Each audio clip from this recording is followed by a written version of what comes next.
Boa tarde, turma. Tudo em paz com vocês?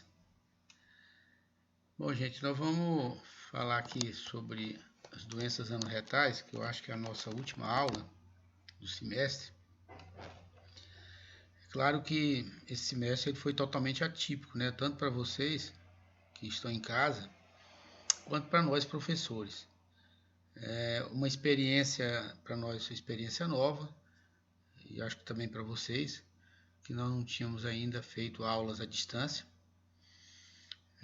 Tiveram muitas dificuldades, eu pelo menos vocês devem ter percebido que as aulas não são as aulas assim muito à vontade, com vocês presenciais, a gente poder estar olhando nos olhos, discutindo, vocês perguntando.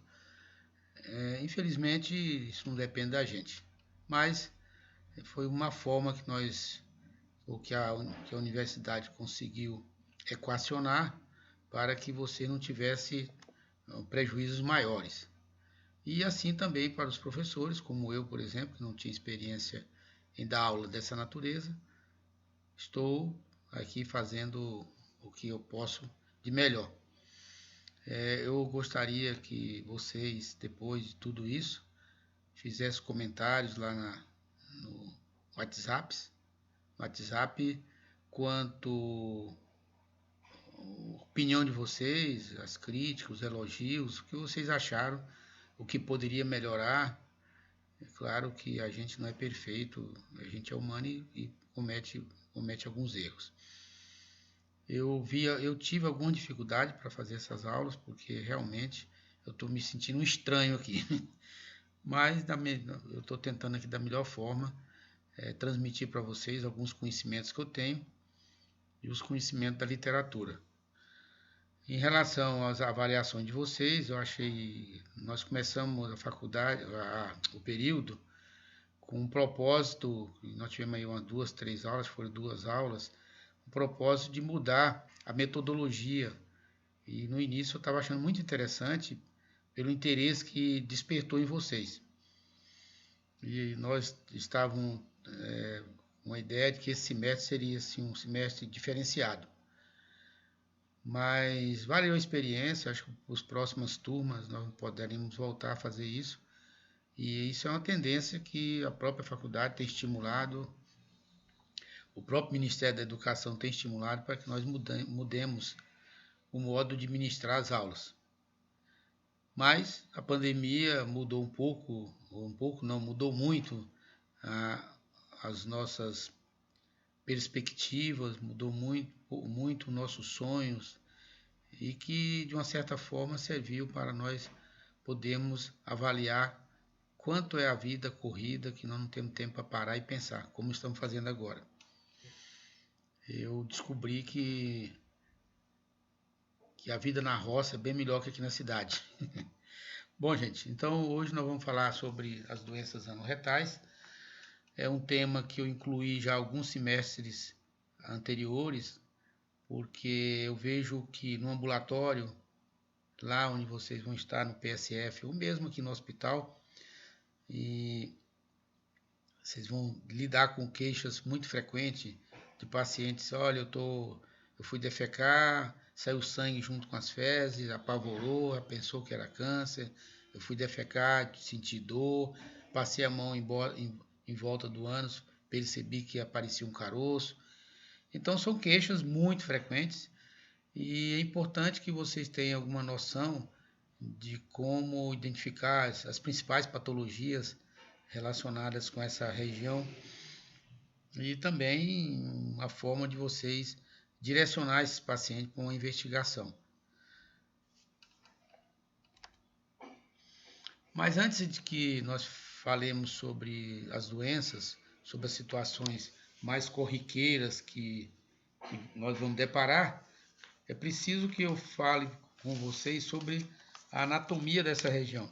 Ela é uma anatomia muito complexa, envolve muitas estruturas, e sem o conhecimento dessa anatomia, pelo menos um conhecimento superficial, vocês não vão entender muito bem como é que desenvolve as doenças nessa região. Então é muito importante que eu passe algumas noções para vocês da anatomia e assim vocês podem entender melhor como identificar essas doenças e também como fazer a abordagem propedêutica, né? Um exame, por exemplo, proctológico, que seria muito importante, que é muito importante para o diagnóstico.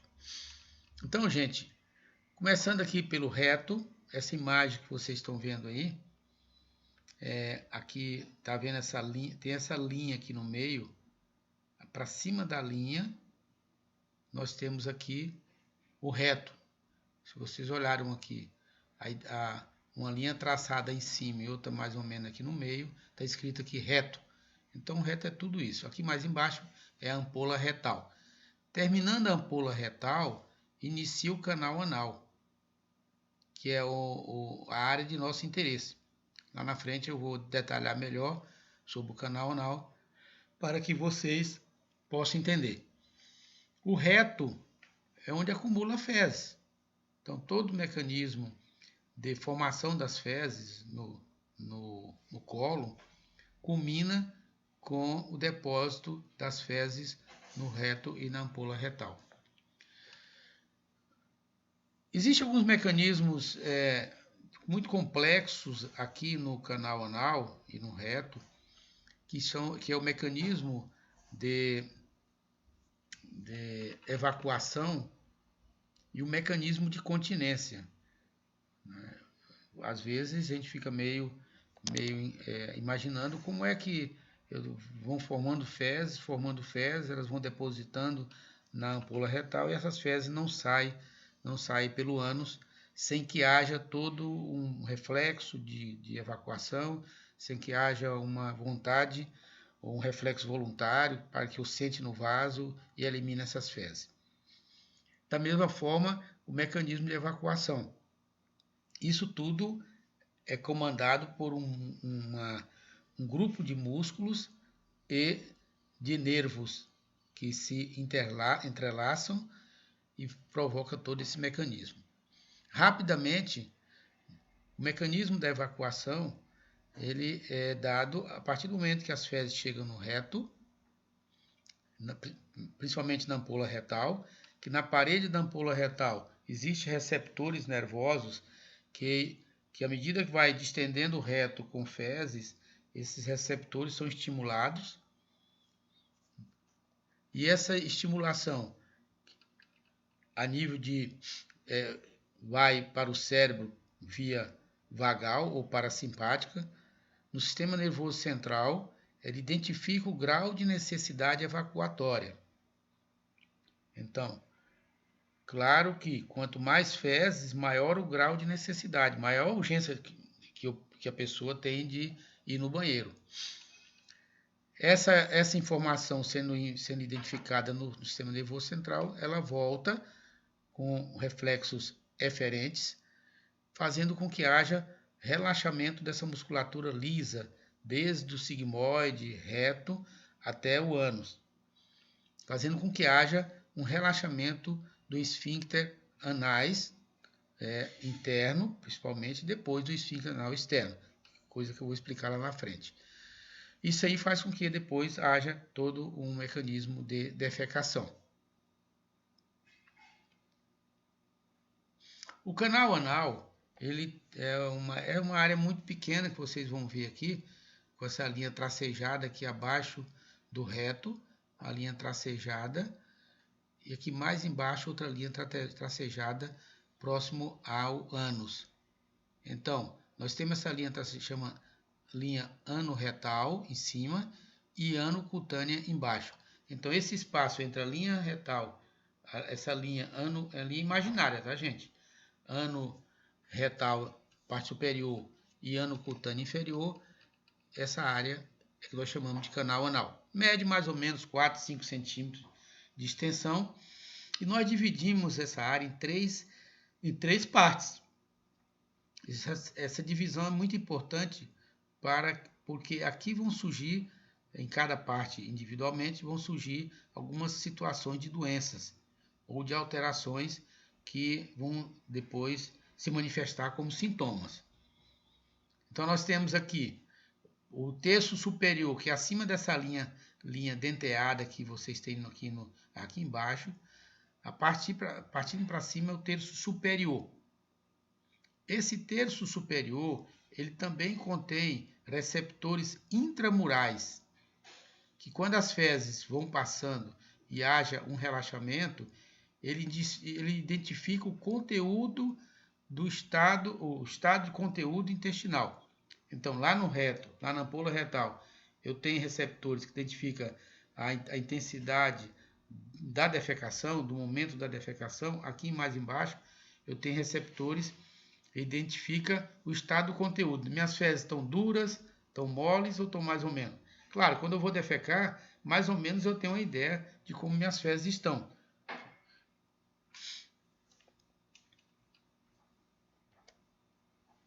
O terço médio, voltando um pouquinho, gente, aqui no terço superior, só para vou adiantar alguma coisa. Se vocês estão vendo aqui, no terço superior, uma seta indicando aqui, ó, plexo hemorroidário.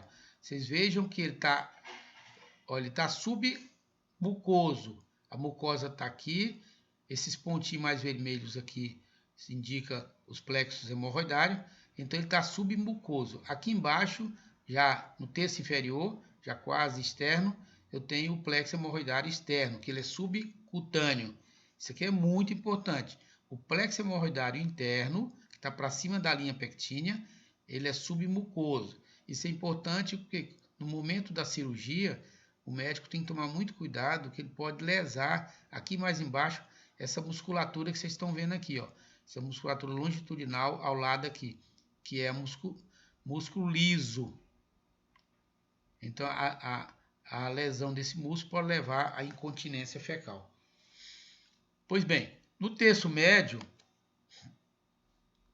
nós temos a linha pectínea, essa linha denteada que vocês estão vendo aqui. Essa linha pectínea é uma área, embora pequena, de alguns milímetros, mas é uma área importantíssima, onde vão originar praticamente todos os processos infecciosos do ano reto. Então, aqui vocês observam que tem umas estruturas longitudinais mais avermelhadas que nós chamamos colunas de Morgane, que é o espessamento do músculo liso que vem lá do reto. Aqui no finalzinho forma-se uma elevação no final dessas colunas, que nós chamamos de papila. Essas elevações. Entre uma papila e outra, vocês estão vendo que existe uma abertura aqui, ó. Isso aqui nós chamamos de criptas. Então, vou explicar a importância disso aí. Então, entre uma papila e outra, existem as criptas. O que são criptas? São sacos, são orifícios onde desemboca os canais das glândulas anais. Aqui em torno lembra, vocês imaginam que o ânus e o canal anal como se fosse um tubo de PVC, vamos dizer assim. Aqui foi feito um corte sagital. Então, em volta desse tubo, ou em volta do canal anal, existe de 8 a 12 glândulas, chamadas glândulas anais ou de Chiari. Essas glândulas, elas ficam entre essas musculaturas aqui, ó. Entre o músculo externo, entre o esfíncter externo e o esfíncter interno. Eles produzem muco que lubrifica o canal anal, impedindo que as fezes traumatizem a mucosa no momento da defecação. Então, os canais dessas glândulas desembocam aqui nas papilas, nas criptas, entre uma papila e outra. Pois bem, depois vocês vão ver a importância disso lá na frente. O terço inferior, que é abaixo da linha pectínea, chama anoderma, está escrito aqui, ó, anoderma. Esse também tem uma importância muito grande, esse anoderma. Ele é muito rico em terminações nervosas e aqui é que o paciente identifica a sensibilidade dolorosa. Por isso, nós vamos ver também lá na frente que aqui origina, por exemplo, a fissura anal e ela é muito dolorosa, exatamente porque a origem dela é exatamente no anoderma. também nós vamos ver isso lá na frente. Então, gente, só resumindo, a título de reforço, nós temos o terço superior, onde eu tenho aqui os plexos hemorroidários superiores, que são submucosos, o terço médio, onde eu tenho as papilas, entre elas eu tenho as criptas, o terço inferior, que é o anoderma, é a região ricamente em terminações nervosas, que dá até a parte externa, que é a pele. Aqui tem uma imagem maior que vocês podem identificar claramente essas estruturas que eu acabei de falar. A doença hemorroidária. É muito comum no consultório a gente escutar o paciente falar: doutor, eu tenho uma dor no ânus, eu acho que é a minha hemorroida que está doendo. Outra hora, eu tive um sangramento no ânus e minha hemorroida que sangrou. Ou então, eu tive um sangramento no ânus e minha próstata que sangrou. Eu tenho recebido vários pacientes do urologista, de pacientes que chegaram no urologista com sangramento no ânus, achando que o sangramento era da próstata. E muitas das vezes é até um tumor. Então, tem que tomar muito cuidado com essas informações dos pacientes que chegam no consultório, porque, na realidade, eles não identificam outro tipo de doença. A maioria acha que só existe hemorroida mesmo ali no ânus. Então, todos os sintomas eles relacionam com a hemorroida. E aí nós temos que tomar muito cuidado, porque muitas doenças desenvolvem ali no ânus. Eu vou falar para vocês só as mais importantes, por exemplo, doença hemorroidária, fissura anal e as doenças infecciosas. Mas tem muitas outras doenças importantes que nós não podemos esquecer. As DSTs, por exemplo, a doença sexualmente transmissível, por exemplo, a sífilis, que se manifesta lá, o próprio condiloma acuminado, que é um vírus do papiloma humano, que é relativamente comum, principalmente quem pratica sexo anal sem proteção, e depois esse papiloma pode, que é uma lesão pré-neoplásica, pode desenvolver um câncer. As fístulas anorretais também são doenças relativamente comuns e de complicações grandes, que nós não vamos tratar aqui, que ela está mais afeita ao especialista. E por último, os cânceres. Nós temos câncer do reto, câncer do canal anal, câncer da margem anal, etc. Isso nós não vamos falar aqui hoje, que não faz parte da nossa discussão. Então, a doença hemorroidária, vocês viram lá naquela imagem que eu mostrei agora há pouco, que ela localiza a hemorroida interna, localiza no espaço submucoso do canal anal, quer dizer, acima da linha pectina, no terço superior do canal anal. Ali existe um emaranhado de arteríolas e vênulas, ramos terminais da artéria retal superior, e que formam um coxim arteriovenoso, e que esse coxim, dependendo das situações que nós vamos discutir aqui, pode fazer com que haja uma formação, uma dilatação com prolapso, que no final identifica-se como botão ou mamilo hemorroidário. A drenagem desses ramos, desse plexo hemorroidário é para o sistema porta. O plexo hemorroidário externo, vocês viram também agora há pouco,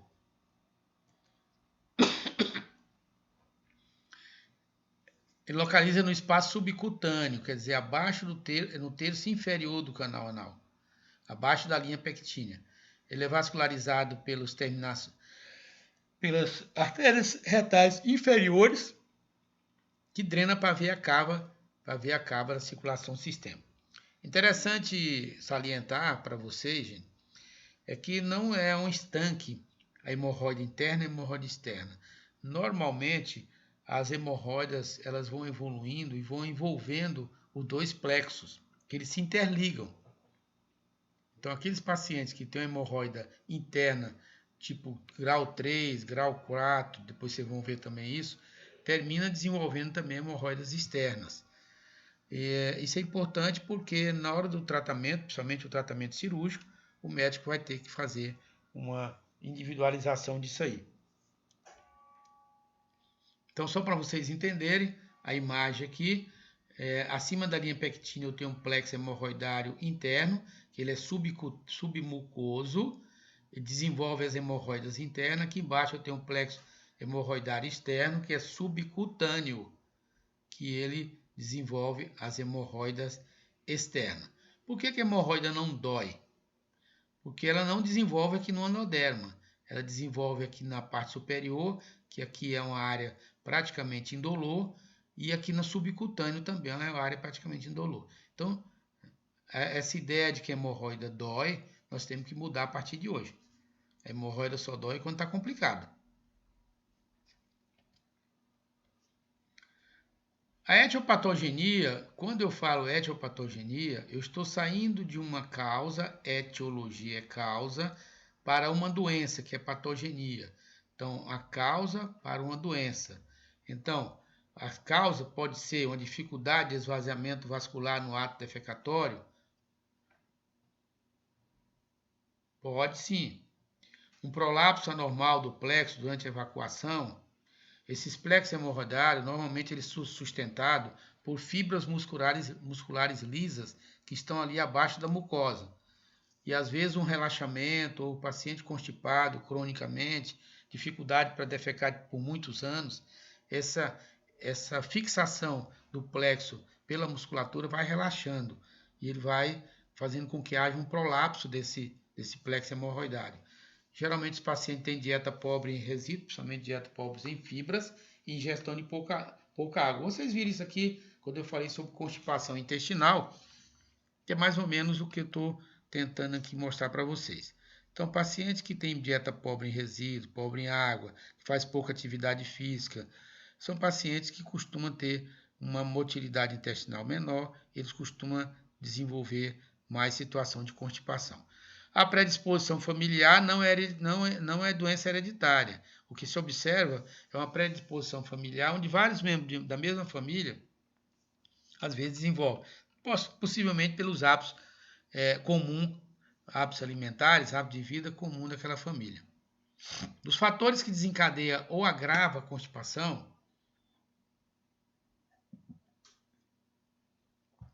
que agrava a hemorroide, melhor dizendo, é a constipação intestinal, principalmente, as diarreias crônicas facilita que haja o prolapso anormal do plexo, a gravidez, e a gravidez aqui é muito importante, que nós temos aí pelo menos entre 20% e 30% das mulheres grávidas que não eram constipadas antes, desenvolvem constipação, possivelmente relacionada, primeiro, a inatividade dessa paciente, ela está grávida, ela diminui muito a sua atividade, o uso de medicamentos constipantes, como sulfato ferroso, a própria situação da gravidez, principalmente a partir do segundo trimestre, em que o útero aumenta e comprime ali o reto sigmoide, dificultando a evacuação. O abuso de laxantes, nós temos que tomar muito cuidado. Tá? Os laxantes que nós chamamos de irritantes, são laxantes que com o tempo pode levar a lesões das terminações nervosas do colo, fazendo com que esse colo tenha dificuldade de motilidade. A obesidade, tem vários estudos, os pacientes obesos têm mais propensão a desenvolver a hemorroide do que os não obesos. Nós temos que classificar a hemorroida, e aqui não é tão difícil fazer isso, a classificação da hemorroida é muito importante para o tratamento. Então, quando nós vamos fazer nosso exame, o exame proctológico, nós conseguimos, primeiro pelas informações do paciente, segundo pelo próprio exame, nós conseguimos classificar essa hemorroida. Então, mamilo hemorroidário interno, situado acima da linha pectínea, quer dizer, proximal ao canal anal, aí nós vamos, claro que ele está acima da linha pectínea. Nós vamos falar que ele é primeiro grau, quando ele não prolaba abaixo da linha pectínea. nós não vemos esse mamilo lá embaixo.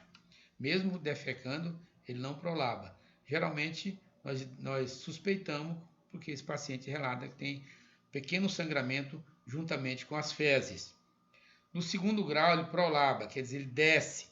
Quando o paciente faz esforço para defecar, ele desce lá na margem anal, só que ele retrai espontaneamente. No terceiro grau, ele prolaba, quer dizer, ele desce e só retrai com auxílio da mão. É muito comum os pacientes falarem, doutor, quando eu defeco, eu percebo que tem um caroço saindo pelo ânus. E eu empurro esse caroço, ele volta. Então, essa seria a situação da hemorroida do terceiro grau. E por último, de quarto grau, que é aquele paciente que tem hemorroida que prolaba permanentemente. Então, em qualquer circunstância, nós vamos identificar, ao ver a borda anal, os mamilos hemorroidários ali permanentemente. O quadro clínico do paciente que tem hemorroida, o mais importante é o sangramento. É muito comum os pacientes relatarem que ao defecar, ele percebeu sangue junto com as fezes. Mas cuidado, esse sangue também ele pode pingar no vaso, pode jorrar também no vaso e não só sair juntamente com as fezes. É uma causa importante, muitos pacientes apresentam quadros de anemia importante, porque está sangrando, não procura o médico, e aí vai fazendo anemias importantes. O prolapso, vocês já viram, quando é do segundo grau, terceiro e quarto grau, há prolapso desse mamilo. No segundo grau ele retrai espontaneamente, no terceiro com auxílio manual, e no quarto ele não retrai. Exsudação perianal, isso é mais comum nos mamilos, nas hemorroides do terceiro e quarto grau, principalmente do quarto grau. Por quê? Porque como o mamilo está exteriorizado permanentemente, esse mamilo está sujeito a traumas das vestes do paciente, trauma de papel higiênico, isso faz com que haja produção de muco. Desconforto anal, quando é também uma hemorroida mais avançada, o paciente sente uma sensação desagradável no ânus.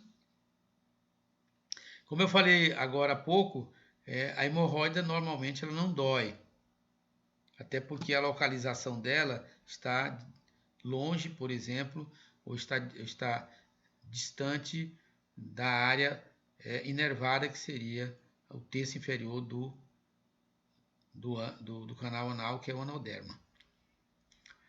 Quando o paciente reclama de dor, e às vezes é dor aguda mesmo, isso está mais relacionado com algumas complicações, como por exemplo a trombose hemorroidária.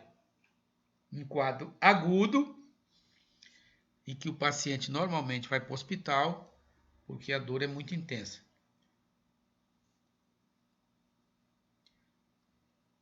Ou então associado a alguma outra doença que está conjuntamente com a hemorroida. O exame proctológico é importantíssimo que nós façamos, ou pelo menos nós tenhamos conhecimento do exame proctológico. Eu tenho sido um crítico da conduta de muitos colegas lá no regional. Quantas endoscopias ou quantas colonoscopias são pedidas para paciente com sangramento ou com dor anal, e eu pergunto para o paciente: o médico olhou o ânus do senhor? O médico fez um toque no seu ânus? Não, doutor, não fez um toque nem olhou. Então, gente, pelo amor de Deus, pelo menos peça o paciente para tirar a roupa, explica para ele o que vai fazer, abra as nádegas desse paciente, olhe, gente, por favor. Você consegue identificar muitas coisas sem fazer mais nada além disso. Faça um toque retal. Mas antes disso, nós precisamos fazer nossa anamnese, né? História clínica bem feita, eu tenho falado para vocês. Aprenda a fazer uma anamnese bem feita. Interroga o paciente. Veja os sintomas que vocês acham que é o sintoma principal. Esmiúce esse sintoma. Procure saber a evolução, de que forma se manifesta, etc. O exame físico importante, palpar o abdômen. Cuidar dos pacientes que têm sangramento. palpar a região inguinal para ver se não tem gânglios, que pode ser o primeiro sinal de um tumor ali do reto ou do canal anal. E por último, o exame proctológico. O exame proctológico ele é feito com o paciente deitado em decúbito lateral esquerdo, com as pernas dobradas e as coxas indo para o abdômen. Chama posição de slim. Essa é a posição mais confortável para o paciente. Antigamente se fazia muito exame proctológico com o paciente na posição de maometana, aquela posição que o paciente dobra o corpo para frente, põe a cabeça em cima da maca e o bumbum para cima. Para o exame seria a melhor posição, mas ela é muito desconfortável, muito constrangedor para o paciente. E lembrar, gente, todas as vezes que nós vamos fazer um exame desse tipo, assim como o exame vaginal nas mulheres, nós temos que lembrar que os pacientes não são máquinas nem são robôs. Os pacientes têm sentimento, têm vergonha, os pacientes se constrangem.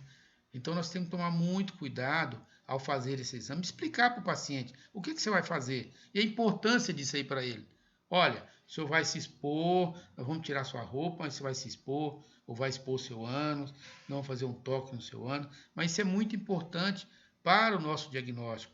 Pode ser que eu descubra que doença que o senhor tem, eu preciso saber direitinho por que está sangrando, porque o sangramento ele pode ser por uma hemorroida, pode ser por uma fissura, pode ser por uma fístula, pode ser por um câncer. Então eu preciso fazer esse exame, que ele é importantíssimo para mim poder tirar minha dúvida.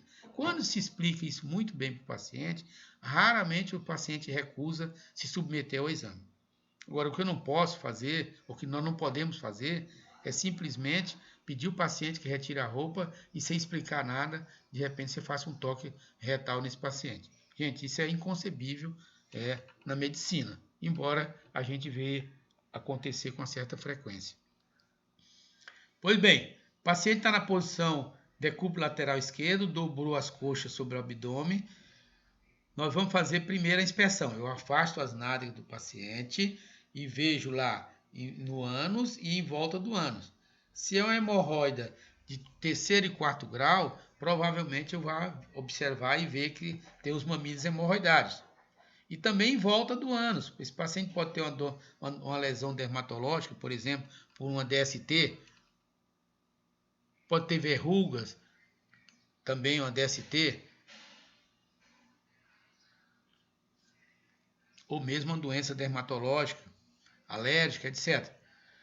A palpação, eu vou palpar em volta para ver se esse paciente não tem alguma tumoração subcutânea, ver se não tem um nódulo, se não tem um caroço, ver se não está flutuando. Por exemplo, esse paciente pode estar desenvolvendo aí um abscesso e tem uma área dolorosa, avermelhada. Eu vou palpar ali, eu vejo que está amolecido e muito doloroso. Então, essa palpação é importante. O toque retal, ele é feito... Lembrar, gente, que o canal anal tem 4 centímetros. Nossos dedos, pelo menos o meu, que sou pequeno, está em torno de 7 centímetros. Então, um toque retal, ele passa do canal anal e ainda vai ao reto distal. Então, nós conseguimos identificar tumores do reto distal em uma frequência relativamente grande, simplesmente pelo toque retal. Então, o paciente tem sangramento, faça o toque retal, se você não tem como fazer o exame proctológico completo. Mas, pelo menos, a inspeção e o toque retal. Isso já ajuda muito. E, por último, a anoscopia. Bom, a anoscopia é mais feita ao especialista, é um espéculo anal que nós vamos introduzir no ânus desse paciente, e aí é que eu vou identificar os mamilos hemorroidários. Porque quando eu passo o espéculo anal, ele é transparente, mais ou menos parecido com o espéculo vaginal. E aí eu consigo ver a linha pectínea e o mamilo acima da linha pectínea. Então eu vou dizer que essa hemorroida é interna. Bom, foi dado o diagnóstico e nós vamos fazer o tratamento desse paciente. O conservador que saiu bem em cima aqui, gente, saiu errado. Ele deveria estar aqui embaixo, mas isso não invalida o entendimento nosso. Então aqui, olha, gente, vocês viram que o principal mecanismo produtor da hemorroida é a constipação. É o esforço ao defecar, na maioria das vezes pela constipação. Então nós temos que corrigir a constipação desse paciente. Isso vocês já viram lá na aula de constipação. Eu quero crer que vocês ainda se lembram. Então, uma dieta rica em fibras, consumir mais frutas frescas, legumes crus ou cozidos e grãos inteiros. Então, fazer tudo aquilo que foi explicado a respeito da constipação intestinal. Aumentar a ingestão de líquidos, 6 a 8 litros de água por dia.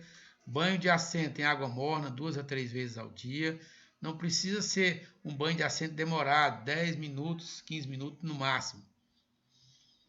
Compressa de gelo, quando o paciente reclama que tem dor, isso alivia a dor e o inchaço. Também, curto período de tempo, não precisa ser muito gelado. As compressas com gelo, porém, com muito cuidado, o gelo também queima. Essas medidas conservadoras, elas são muito importantes, porque a maioria das vezes elas resolvem o problema, principalmente quando a hemorroida é primeiro e segundo grau. Existem vários tratamentos com pomadas, com comprimidos, com anestésico. Isso aí tem vários trabalhos mostrando que a melhora disso é muito pouca. E esses tratamentos não têm base científica. Paciente tem hemorroida de segundo, às vezes terceiro ou quarto grau, existem alguns tratamentos com escleroterapia, que nós vamos usar laser ou raios infravermelho para queimar aquele local e esclerosar, fazer com que haja cicatrização. Hoje existe um tratamento que está bem difundido, que é a ligadura elástica nos pacientes que têm segundo, terceiro e quarto grau, principalmente o segundo e terceiro. Essa ligadura ela é feita a nível ambulatorial, tem que fazer, só que de uma vez só não tem jeito. Tem que fazer 2, 3 vezes, porque tem que ligar os mamilos aos poucos, para não dar estenose no ânus. Mas é um tratamento hoje bem mais simples a nível ambulatorial e tem uma resposta satisfatória. Não, nas hemorroidas mais avançadas, ou então nas hemorroidas complicadas, nós fazemos a hemorroidectomia cirúrgica, que eu não vou entrar em detalhes. As complicações das hemorroidas é a trombose hemorroidária, que eu já citei para vocês, principalmente a hemorroida externa, que aí pela compressão dos plexos hemorroidários ali, há uma falta de oxigenação naquela área, porque há uma compressão. Essa compressão leva a uma estase de sangue nos plexos hemorroidários, leva a um processo inflamatório. Esse processo inflamatório pode evoluir com ulceração e necrose da região afetada. Esse é um tratamento geralmente de urgência, em que o paciente normalmente vai para o hospital porque dói muito. E aí, nesse caso, deve ser submetido à cirurgia. O hematoma perianal, que também é uma das complicações, eu não falei lá atrás para vocês, mas o paciente que um pequeno vaso, uma ruptura submucosa, e aí forma-se uma coleção sanguínea coagulada. E relativamente doloroso isso aqui. Mas é coisa simples, que muitas vezes uma compressa com água morna e tudo resolve. A fissura anal é uma situação muito diferente da hemorroida. Em primeiro lugar, a fissura anal caracteriza pela dor muito intensa. Então, quando o paciente chegar no seu consultório e dizer que foi defecar e teve uma dor muito forte, esqueça a hemorroida, a não ser que ele tenha trombose. Mas, caso contrário, tem que se pensar na fissura anal.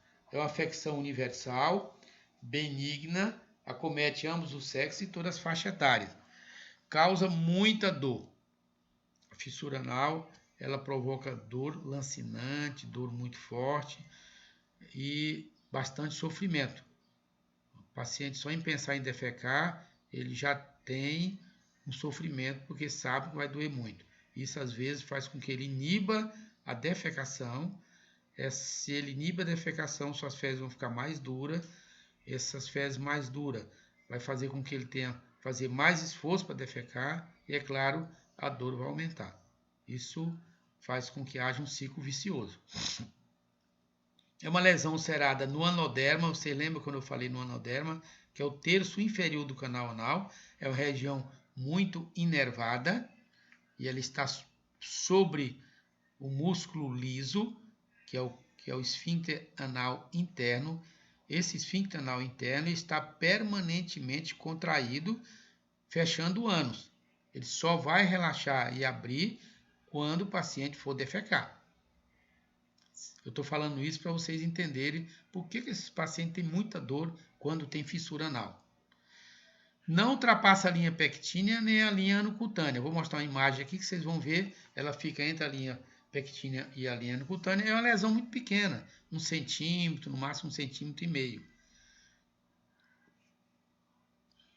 A localização preferencial dela é na região posterior do canal anal. Importante, gente, nós temos esse dado, esse conhecimento desse dado, porque quando nós encontramos fissuras anais fora dessa localização, ou mesmo mais de uma fissura anal em localizações diferentes, nós temos que suspeitar de outras situações. Não caracteriza, na maioria das vezes, a fissura anal clássica, né, que é posterior do canal anal. Geralmente, pensar em doença de Crohn.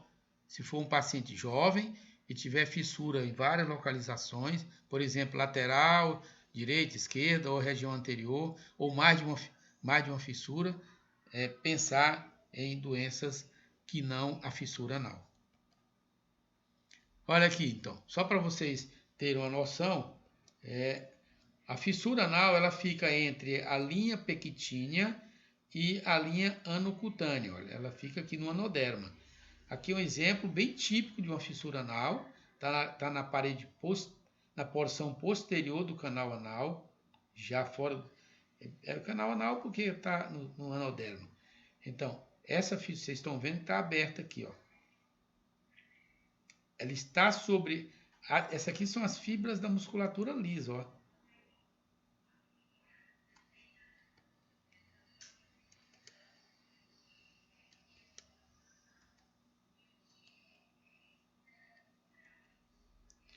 Então, as fibras lisas ficam expostas. Como o músculo liso, que é o que forma o esfíncter anal interno, ele está permanentemente contraído, que agora há pouco eu falei com vocês, ele está permanentemente contraído para manter o ânus fechado. A irritação dessas terminações do músculo liso que está exposto faz com que ele contraia mais. Ele espasma, então há um espasmo desse músculo. Por isso é que quando o paciente vai defecar, que ele relaxa o músculo e pelo esforço há um relaxamento dessas fibras, aí a dor é lancinante. E é importante vocês entenderem isso até para o tratamento que nós vamos ver lá na frente. Esse mecanismo etiopatogênico aqui vai ser importante para nós definirmos o tratamento desses pacientes. Os fatores da etiopatogenia, vocês viram lá na hemorroida, vocês vão ver que é muito parecido aqui, ó. Esforço evacuatório, constipação intestinal crônica, fezes endurecidas ou diarreicas e uso de papel higiênico. Então, ali na região posterior, nós temos uma área de fragilidade na parede, né? Ali é onde a musculatura lisa e estriada vão unir, existe uma área de baixa irrigação sanguínea. Então, aquela área é uma área de fragilidade, que com esforço para defecar, principalmente com fezes endurecida, ele vai esgaçar e formar aquela lesão. Como é que o paciente vai se manifestar? Olha, o paciente tem dor, a dor é intensa, é penetrante e aguda, do tipo latejante, queimação e durante a evacuação ou após a evacuação. Tem pacientes que mesmo depois da evacuação reclamam que dói a coxa, reclamam que dói o períneo, e é uma dor muito forte, gente. E aqui nós temos que, voltando àquilo que eu comentei agora há pouco, a dor, o pensamento da dor ou a memória da dor de uma evacuação anterior faz com que o paciente comece a adiar a defecação. Esse é um dos problemas da fissura anal, porque ele imagina que vai ter dor, então ele inibe a evacuação. Quando ele inibe a evacuação, essas fezes vão ficar mais endurecidas. Claro, se elas estão mais endurecidas, ele vai ter mais dificuldade para eliminá-las.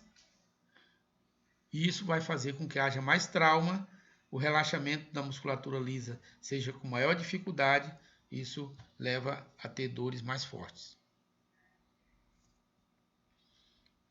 Outro sintoma importante é o sangramento anal, a irritação perianal e o prurido. São sintomas, aqui no caso da irritação perianal e do prurido, são sintomas de fissura mais crônicas, né?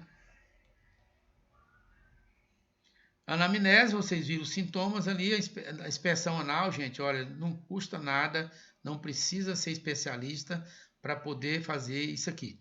Eu expliquei lá no exame proctológico, afasta as nádegas do paciente, deite ele em decúbito lateral esquerdo, dobre as coxas sobre o abdômen e vocês afastam e vão ver claramente como naquela imagem que eu mostrei para vocês aqui. Vocês vão ver claramente a lesão aqui externamente identificada. É uma lesão de 1 centímetro e pouco, na região posterior do canal anal.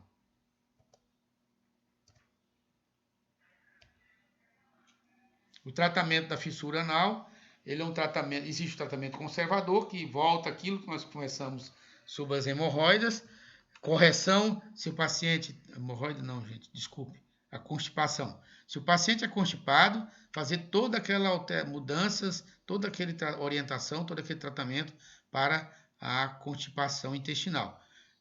O uso do papel higiênico fica proibido, tanto aqui como lá na hemorroida, mas principalmente aqui. Vocês viram que a lesão é ali externa, então o uso do papel higiênico vai agravar a situação dessa fissura. Evitar condimentos, álcool e laxativo, cuidado. Os pacientes costumam dizer, eu comi pimenta, doeu minha hemorroida. Olha, gente, cuidado, pode não ser hemorroida, pode ser uma dor de uma fissura. Combater a dor, o prurido e a infecção. Vocês viram que o músculo liso, ele fica exposto, as terminações nervosas dessa musculatura lisa estão sempre sendo estimuladas a produzir acetilcolina. Acetilcolina é o mediador da musculatura lisa. Vocês sabem isso de cor e salteado. Então eu preciso inibir a liberação de acetilcolina para que esse músculo relaxe. Então, qual que é o tratamento inicial? É o que nós chamamos de esfincterotomia química. Eu preciso usar um medicamento que relaxa a musculatura lisa. Se vocês estão fazendo cardiologia, vocês devem lembrar de alguns relaxantes de musculatura lisa do coração. E aí, gente, o principal deles é o isosorbida,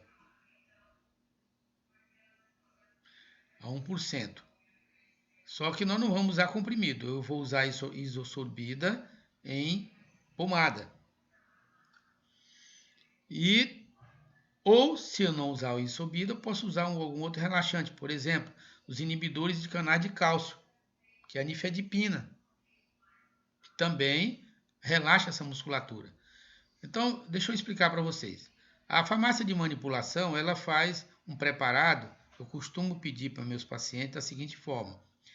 Eu não gosto muito de usar o dinitrato de isosorbida, que ele provoca muita cefaleia. Até 30% dos pacientes reclamam de cefaleia. O A nifedipina é bem menos. Então a gente coloca aí 0,2 a 0,4% de nifedipina. Isso pediram para manipular.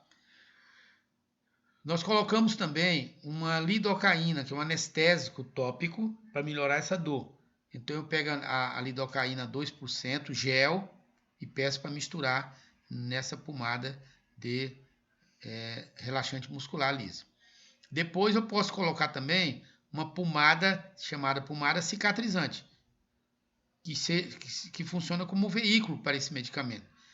E aí esses pacientes vão usar 2 a 3 vezes no ano, durante pelo menos de 30 a 60 dias. O resultado é muito bom. Por quê? Porque se há relaxamento da musculatura lisa, ela deixa de fazer o espasmo e facilita a cicatrização, além do que melhora a dor. Então, o tratamento seria esse aqui. Existe um tratamento com a toxina botulínica, que é um tratamento mais caro, uma aplicação de injeção. Ela vai fazer com que haja uma paralisia do músculo liso, fazendo com que haja aí a cicatrização.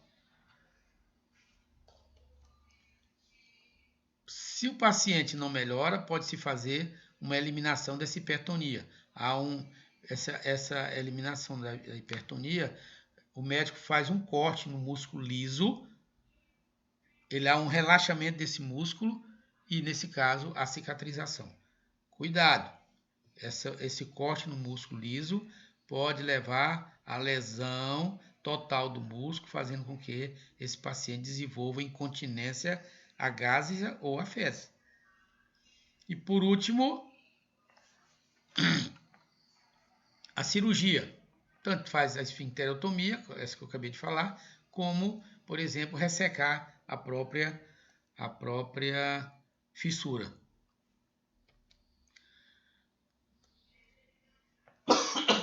Desculpe, gente. Os processos infecciosos, eu preciso que vocês entendam aqui novamente, voltando àquela imagem da anatomia, para que nós possamos entender como é que desenvolve esses processos infecciosos. Recentemente eu atendi um paciente no consultório que ele fez um abscesso no ânus. E esse paciente, quando foi ser examinado, eu passei um espéculo nesse paciente e ele tinha pus ali no nível das criptas, aqui na linha pectínea. E por cima aqui da papila, ele tinha um espinho de peixe aqui nessa região mediana aqui. Então, houve um trauma pela espinha de peixe. Esse trauma levou a uma lesão, penetração de bactérias, que levou lá nas glândulas, contaminou a glândula, formando um abscesso. Então é importante nós lembrarmos dessas estruturas aqui que eu falei para vocês. Olha, eu tenho as papilas, que é a continuação da musculatura lisa espessada. Entre uma papila e outra eu tenho a cripta.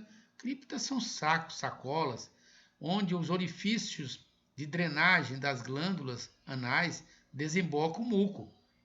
Não sei se vocês se lembram que eu falei que nós temos entre 8 a 12 glândulas em volta do ânus que produzem essa secreção no sentido de lubrificar o ânus para que ele não seja traumatizado no momento da defecação.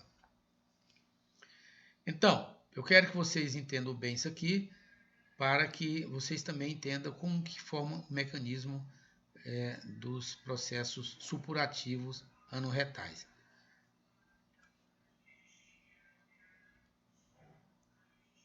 Os processos supurativos anorretais eu tenho aqui, gente, olha, a papilite, claro, inflamou aquela papila, formou uma papilite. Entre uma papila e outra eu tenho uma cripta, contaminou a cripta, eu tenho a criptite, que forma um abscesso na glândula. Esse abscesso ele é drenado espontaneamente ou cirurgicamente. E muitos desses abscessos, mesmo drenados espontaneamente ou mesmo drenados cirurgicamente, ele deixa no final uma fístula que forma uma loja contaminada e que essa fístula, de vez em quando, ela elimina secreção purulenta na pele.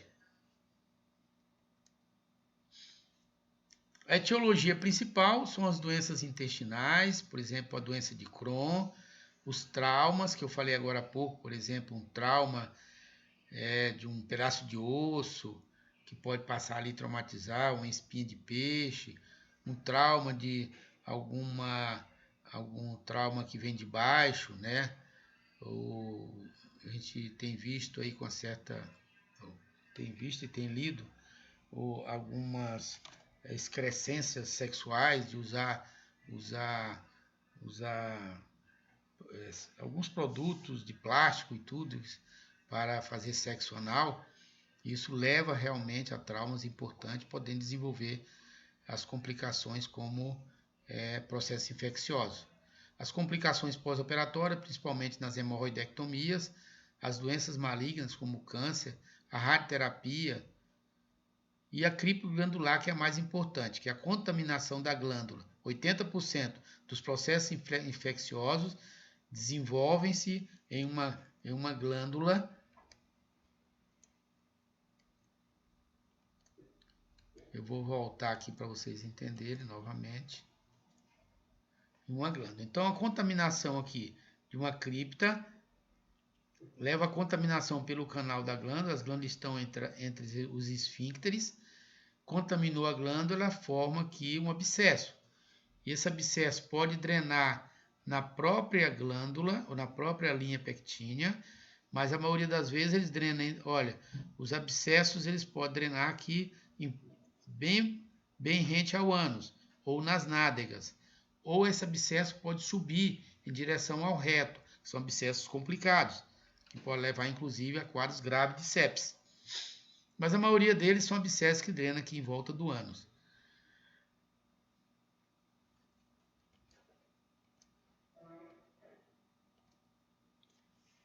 Então, a cripto glandular ela é responsável por 80% dos casos das inflamações.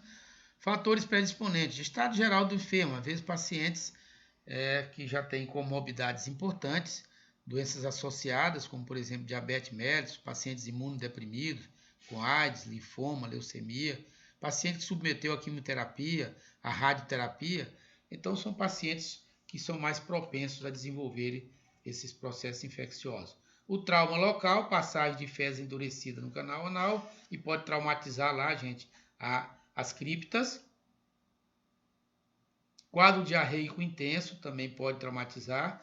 O uso do papel higiênico frequentemente pode lesar na borda anal, e essa lesão na pele ou na borda anal, ou mesmo no anoderma ali de uma fissura, pode contaminar, e essa contaminação subir a nível de cripta e contaminar a glândula, desenvolvendo um abscesso.